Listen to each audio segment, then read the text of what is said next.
the book was designed to try and give people a feel from the A to Z of what we do. It's not just about the flying, although there's plenty of pieces of that throughout the whole book to try and give people that insight. It is quite challenging to put people in the cockpit. Yeah.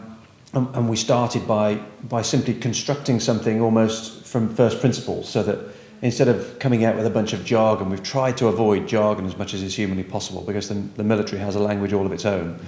Mm-hmm. And in a way, by having the context of how we live on a day-to-day basis, simple things like what the showers are like. I mean, it sounds quite tedious and boring from the way I describe it, but having the context and understanding how people live their daily lives out there, to then transfer into one of the slightly higher tempo pieces of, say, flying action, creates that, I think, real image and change to put you in the cockpit a little bit more. So as best as possible, we tried to give people a taste of real life by letting them see how we live and breathe out there.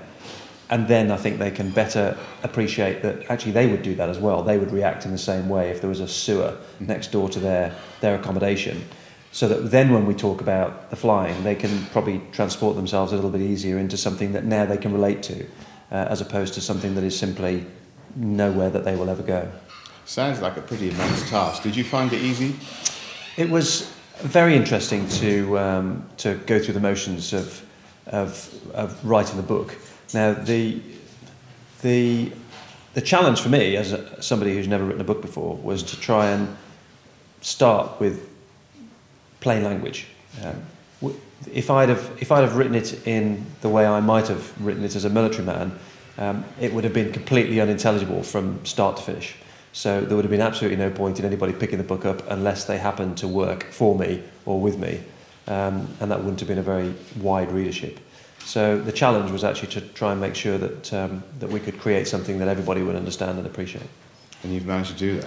I hope so. It's gone quite well so far, and the best feedback I get is, as I had the other day, from a friend of mine's mother, 72 years of age, part of the Women's Institute all of her life, as best she knew, and came up to me and said she really enjoyed the bit about Poo Pond, which is pretty obvious what that's about. It's about the sewerage area. But that to me is far more important than somebody, let's say a peer group, somebody else in the military that might come up to me and say, I read it and understood it.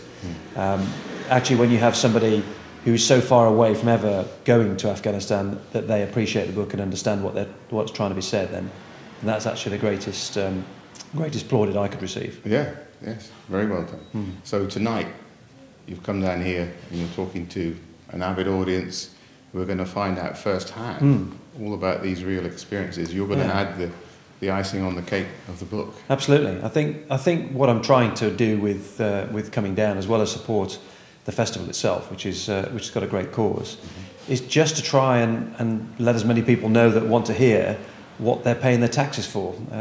Most people will have an understanding of a conflict. They'll see it on the TV. They may or may not agree with it.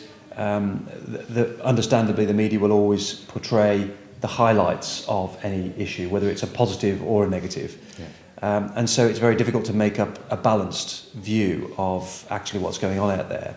And that's really what I intend to do, to try and add a bit of balance, to answer as many questions as I'm able to answer, and to put a bit of more of a human face on something that they often will see as a fairly sombre or sober affair on the news. It's a fantastic task you've undertaken, and we appreciate very much you coming down to share it with us. Yeah, looking forward to it. Thank you.